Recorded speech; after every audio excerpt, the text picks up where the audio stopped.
Shalom. Shalom. Selamat Paskah. Selamat Paskah. Puji nama Tuhan. Yuk kita belajar firman Tuhan di dalam Matius pasal yang ke-28 ayat yang pertama sampai yang ke-10. Matius 28 ayat pertama sampai yang ke-10. Alkitab saya perjanjian baru. Saya pastikan kita punya Alkitab yang sama sehingga kita akan punya sumber yang sama. Dan ketika kita punya sumber yang sama, kita akan menghasilkan iman yang benar di dalam Tuhan. Yang sudah menemukannya katakan amin. Ayat 6 kita baca dengan keras Bapak Ibu. 1, 2, 3. Ia tidak ada di sini sebab ia telah bangkit sama seperti yang telah dikatakannya. Mari lihatlah tempat ia berbaring. Puji nama Tuhan. Silakan duduk Bapak Ibu. Dia tidak ada di tempat kuburannya karena dia sudah bangkit. Amin. Yesus kita adalah Yesus bukan hanya sekedar mati, tapi dia bangkit dari kematian untuk membuktikan bahwa dia mampu mampu mengalahkan maut. Dan hari ini kita bicara tentang kuasa kebangkitan Kristus. Dan saya ingin membawa kita ke belakang dulu Bapak Ibu dalam kisah ini. Di dalam Matius 26 ayat 31 sampai 32, firman Tuhan mengatakan demikian. Matius 26, 31 sampai 32. Maka berkatalah Yesus kepada mereka, malam ini kamu semua akan tergoncang imannya karena aku. Sebab ada tertulis, aku akan membunuh gembala dan kawanan domba itu akan tercerai-berai. Akan tetapi sesudah aku bangkit, aku akan mendahului kamu di Galilea. Ayat yang kita baca tadi di ayat 7 ada juga kata mendahului kamu ke Galilea. Sebelum mati, Yesus sudah pernah sampaikan ini. Dan ada satu perkataan Yesus yang mengubah paradigma murid-murid. Selama ini murid-murid bersama dengan Yesus nyaman. Mereka melihat bagaimana Yesus melakukan mujizat. Mereka menyaksikan bagaimana mereka begitu bangga bersama dengan Yesus. Karena ketika mereka bersama dengan Yesus, mereka akan melihat kemuliaan Tuhan dinyatakan. Memberi makan 5.000 orang, menyembuhkan orang yang buta, membangkitkan orang yang mati, menenangkan badai. Kita boleh melihat bagaimana pengalaman-pengalaman spektakuler mereka dengan Yesus. Tiba-tiba Yesus ngomong sesuatu hal yang kontras dengan apa yang mereka alami.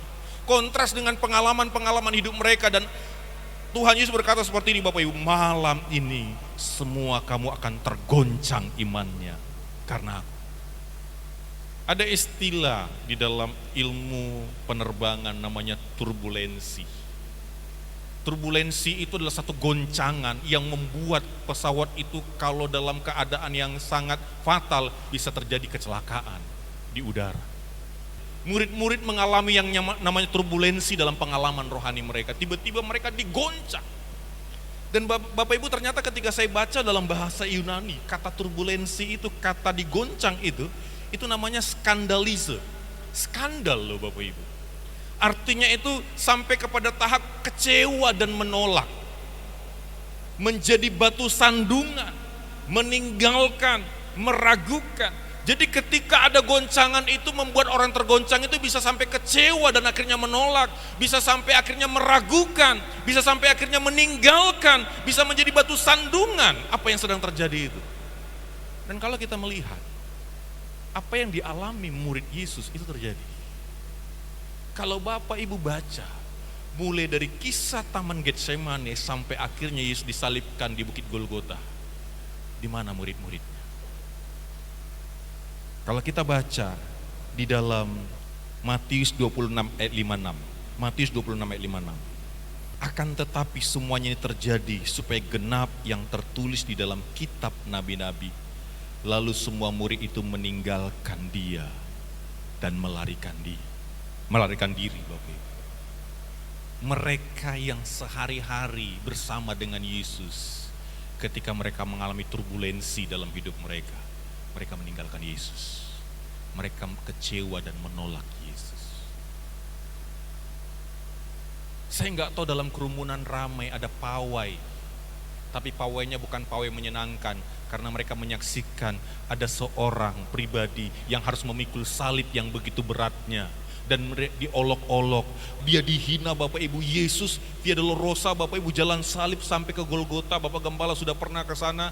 Itu bukan perjalanan yang mudah, itu perjalanan yang ekstrim, dan orang berkerumun menyaksikan itu Bapak Ibu. Dan saya mau pastikan Bapak Ibu, di antara kerumunan orang banyak itu ada murid-murid di sana yang mereka nggak berbuat apa-apa. Bayangkan, yang memikul salib Yesus untuk ke Golgota itu Simon dari Kirene, bukan murid Yesus. Ketika Yesus mati, yang menguburkan Yesus bukan muridnya, tapi Yusuf Arimatia. Di mana muridnya? Meninggalkan Yesus, melarikan diri.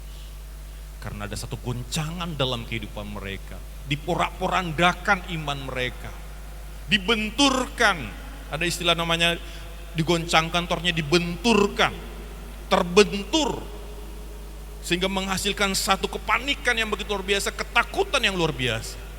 Makanya Bapak Ibu ketika Yesus bangkit, kata pertama jangan takut Bapak Ibu, aneh. Karena ada ketakutan besar, ketakutan bercampur kekecewaan, bercampur penyesalan ada di dalam murid-muridnya. Karena di depan mata mereka, pemimpin mereka dianggap tidak ada harga dirinya sama sekali Bapak Ibu. Dilecehkan, dihina, dihujat, dibuli. Segala sesuatu yang buruk ditimpakan kepadanya. Padahal mereka tahu itu adalah pemimpin mereka, mereka tahu itu adalah guru mereka, mereka tahu itu adalah Tuhan mereka yang selama ini bersama dengan Yesus mereka aman. Apa makna kebangkitan Kristus? Kalau kita baca di dalam Roma 5 ayat 10. Roma 5 ayat 10. Sebab jikalau kita ketika masih seteru diperdamaikan dengan Allah oleh kematian anaknya, lebih-lebih kita yang sekarang telah diperdamaikan pasti akan diselamatkan oleh hidupnya. Kebangkitan Kristus membuktikan bahwa salib itu bukan kekalahan, tapi kemenangan. Bahwa salib itu bukan endingnya, bahwa salib itu bukan akhirnya, tapi salib itu adalah awal melihat kemuliaan Tuhan. Makna kebangkitan Kristus bagi kita anak-anak Tuhan, karena kita percaya bahwa salib itu bukan kekalahan, tapi kemenangan. Walaupun salib bagi orang Romawi adalah penghukuman bagi penjahat-penjahat besar, salib itu bicara tentang kutuk, salib itu berbicara tentang penjahat. Jadi istilah sekarang itu Bapak Ibu itu adalah penjara kelas kakap, hukuman bagi orang yang melanggar hukum, dan itu adalah hukuman-hukuman berat bagi orang-orang yang memang dalam kategori melanggar sesuatu yang sangat berat Bapak Ibu, dan Yesus dikategorikan itu.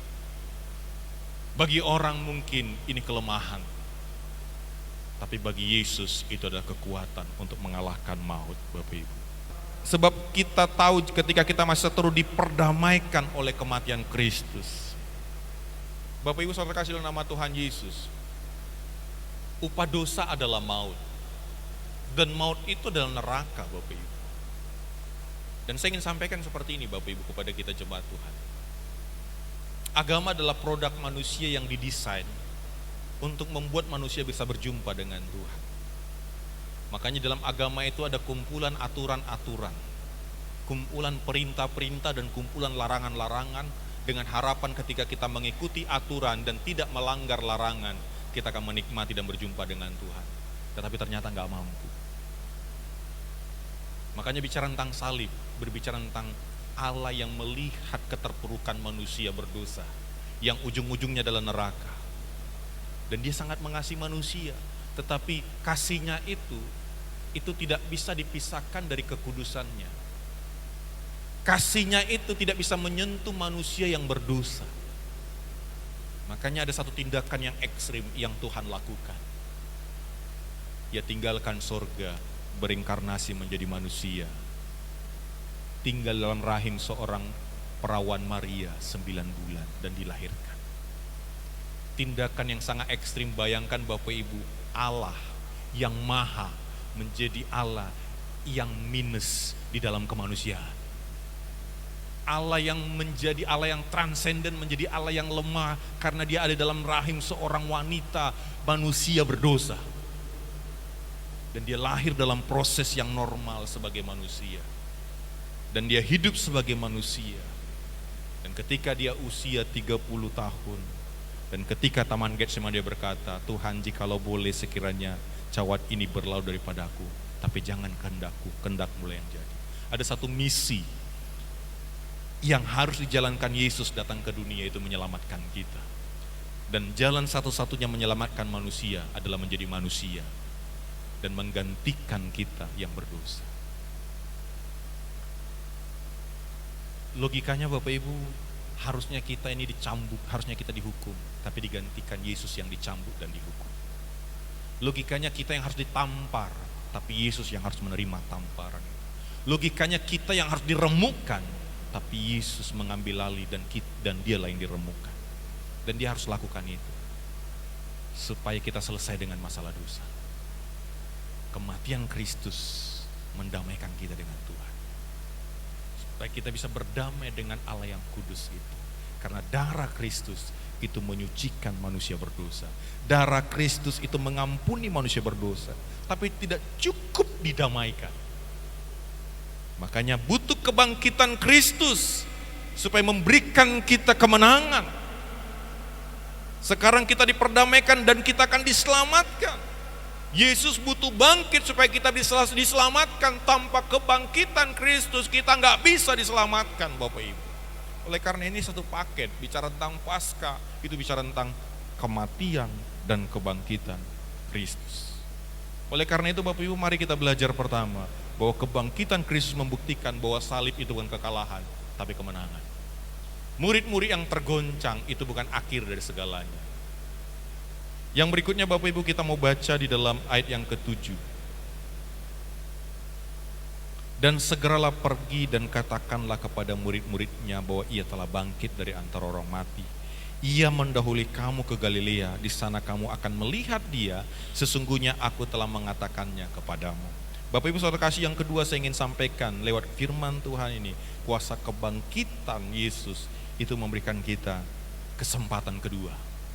Saya selalu katakan nih Bapak Ibu, saya boleh bayangkan bagaimana menderitanya murid-murid, tergoncang, kecewa, menyesal, dan kalau Yesus tidak bangkit, mereka akan menyalahkan diri mereka sampai akhir hidup mereka. Mereka akan mempersalahkan diri mereka. Petrus akan menyalahkan dirinya karena Petrus berkata, walaupun mereka mati, walaupun aku harus mati untuk Kau Tuhan, aku mau mati untuk Kau Tuhan. Aku tidak akan pernah meninggalkan Engkau. Tapi bagaimana dia menyangkal Yesus.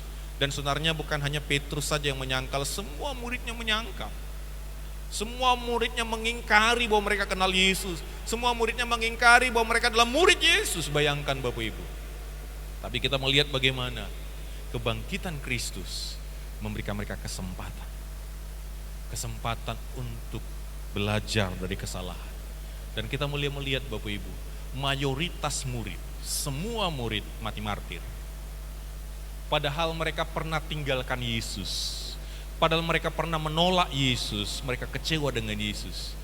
Tapi ketika Yesus memberikan mereka kesempatan dengan kebangkitannya, fakta membuktikan mereka berani mati untuk Tuhan.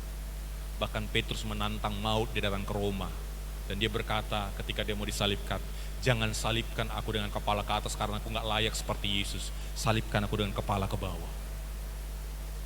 Orang yang mengalami kesempatan kedua karena kebangkitan Kristus, hidup mereka sangat berbeda. Padahal sebelumnya mereka tergoncang imannya. Mereka sampai menolak Yesus.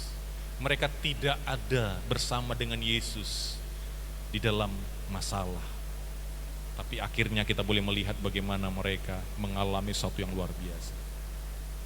Ada yang mengatakan Bapak Ibu, untuk melihat siapa yang serius teman kita adalah lihatlah ketika kita menderita. Ketika kita senang, banyak yang bersama dengan kita. Tapi ujian kesetiaan, manakah sebenarnya sahabat sejati, adalah siapa yang bersama kita ketika kita menderita. Murid-murid satu pun tidak ada yang bersama Yesus ketika dia menderita. Bahkan bukan tidak hanya bersama dengan Yesus, malah mereka mengingkari pernah kenal Yesus. Saya mau katakan Bapak Ibu, kadang penderitaan, kadang goncangan membuat kita kehilangan asa, kehilangan janji Tuhan, kehilangan pesan Tuhan. Kita anggap itu gak ada lagi, sirna semuanya.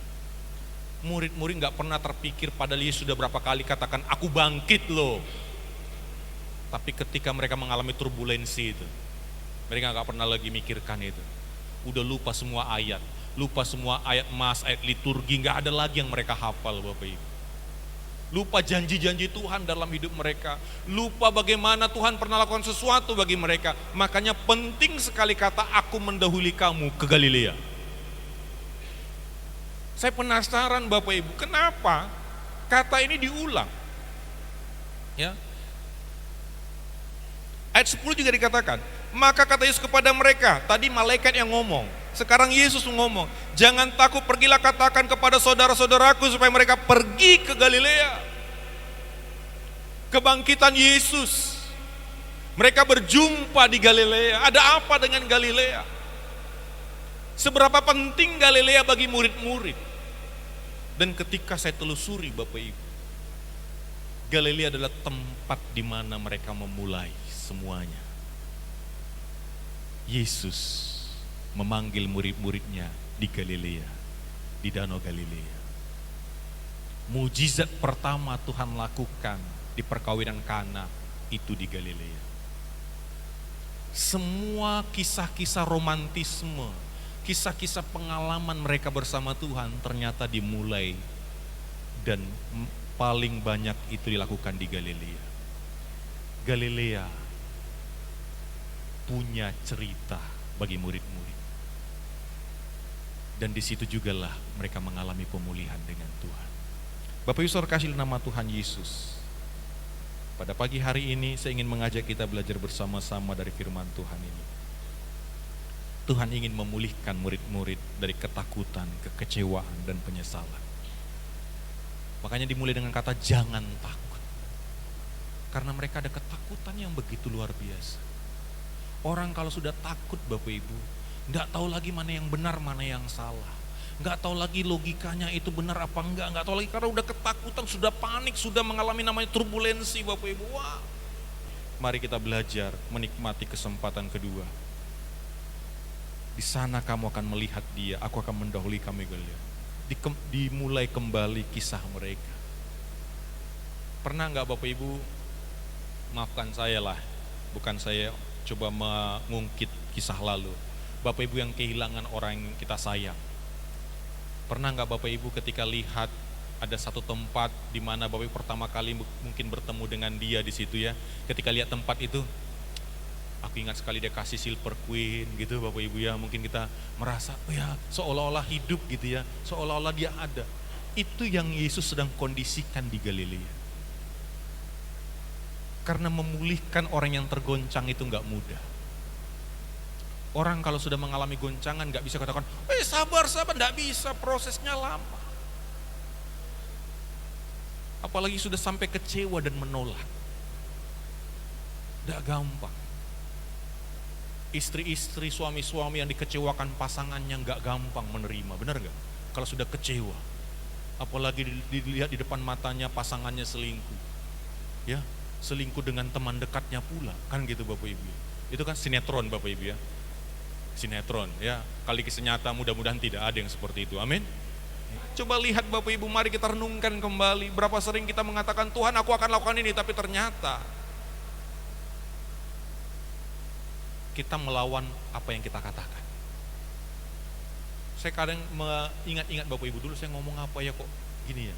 Kadang kita nih Bapak Ibu terlalu cepat ngomong, sudah kita gak mikir apa yang kita omong. Padahal Petrus, dia nyesali apa yang dia omonginya. Makanya ketika ayam berkokok, bayangkan Bapak Ibu. Kadang kita ini sadar, Tuhan memperingatkan dengan cara yang berbeda. Petrus disadarkan Tuhan dengan apa? Ayam berkokok. Makanya ada gereja yang di atasnya itu bukan salib dibuat, tapi ayam. Kebangkitan Kristus memberikan kesempatan bagi murid untuk mengobati rasa bersalah, ketakutan, iman yang sudah tergoncang tadi dipulihkan Tuhan. Saya nggak tahu Bapak Ibu, apakah ada di antara kita yang mengalami goncangan hari ini. Tiba-tiba kita mengalami satu kondisi yang tidak pernah kita pikirkan, tiba-tiba terjadi dalam hidup kita. Saya mau kasih tahu, tidak ada yang kebetulan. Tuhan sedang menggoncang kita. Dan bagaimana kita, apakah kita kecewa atau nolak? Tapi saya mau katakan kebangkitan Yesus memberikan kita pemulihan dalam kehidupan kita. Seringkali kegagalan itu menjadi awal untuk kemenangan yang Tuhan berikan. Makanya salib itu bukan kekalahan, tapi salib itu adalah kemenangan. Dan saya ingin mengajak kita kepada akhirnya 1 Korintus 15 ayat yang ke-57 sampai 58, dan saya akan tutup di sini Bapak Ibu.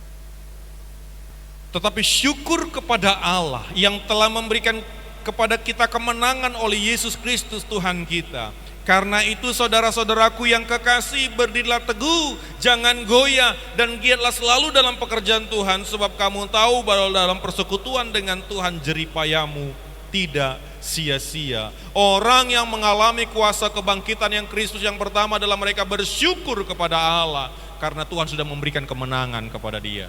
Makanya saya mau katakan di awal tadi Bapak Ibu, saya katakan di awal tadi, kalau orang mengalami kemenangan, wajahnya gak ada yang cemberut. Amin. Bapak Ibu dapat hadiah, tiba-tiba marsak, juara 1 aku. Ada yang gitu Bapak Ibu? Kasih aja sama saya hadiahnya gitu ya. Ada anak-anak Bapak Ibu pulang dari sekolah, bawa rapor, nilainya 10 semua Bapak Ibu. Terus dia ngomong gini, "Mak, aduh, sedih kali hatiku Mak." Kenapa? Juara 1 aku Mak. Kan mungkin Bapak Ibu mikir ini ngeprank atau gimana gitu Bapak Ibu ya. Tapi saya mau katakan, bicara tentang kemenangan, bicara tentang euforia, bicara tentang celebration, bicara tentang ucapan syukur. Tapi saya mau katakan syukur kepada Allah yang telah memberikan kemenangan kepada kita. Coba kita lihat diri kita, sudahkah kita menerima kemenangan itu? Tanya kiri kanannya, udah terima belum? Tanya lo, udah terima belum Bapak Ibu? Ibu-ibu coba dicek tasnya, sudah ada keselamatan di situ, kemenangan? Buang semua yang tidak ada hubungannya dengan kemenangan kita. Jangan tukar kemenangan kita dengan kondisi yang ada. Jangan tukar kemenangan kita dengan perkataan orang. Kemenangan kita tidak ditentukan oleh pendapat orang. Kemenangan kita tidak ditentukan oleh perlakuan orang. Kemenangan kita tidak ditentukan oleh situasi kondisi. Karena kemenangan kita ditentukan oleh Yesus yang sudah mati dan bangkit bagi kita. Amin. Jadi ketika kita menikmati kemenangan, jangan tentukan, kata si Anu jeleknya aku, yalah memang jeleknya aku, marsak lah gitu. Kata mamaku otonya aku, ya oto lah aku. Jangan dipengaruhi kemenangan kita oleh pandangan dunia ini. Jangan dipengaruhi kemenangan kita oleh penyakit kita. Amin. Bapak Ibu yang masih sakit, jangan sampai penyakit itu mendegradasi kemenangan kita. Karena kemenangan kita sudah dihadiahkan oleh Tuhan kepada kita, amin. Mari kita bersyukur.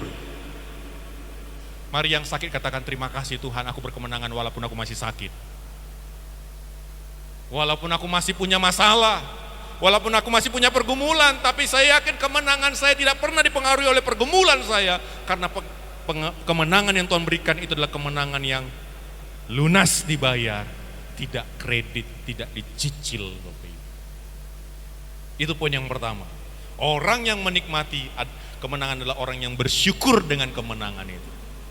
Mari kita rayakan kemenangan Yesus dengan kehidupan yang berkualitas dalam kehidupan kita. Yang kedua dikatakan, berdirilah teguh. Dikatakan ayat yang ke-58, karena itu saudara-saudaraku, berilah teguh, jangan goyah.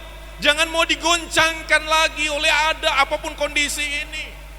Murid-murid memang tergoncang, tapi akhirnya kehidupan mereka pasca kebangkitan Kristus, mereka mengalami kemuliaan demi kemuliaan. Mereka mengalami kemenangan demi kemenangan. Mereka jadi orang yang kokoh, orang yang tidak goyah, orang yang tidak labil.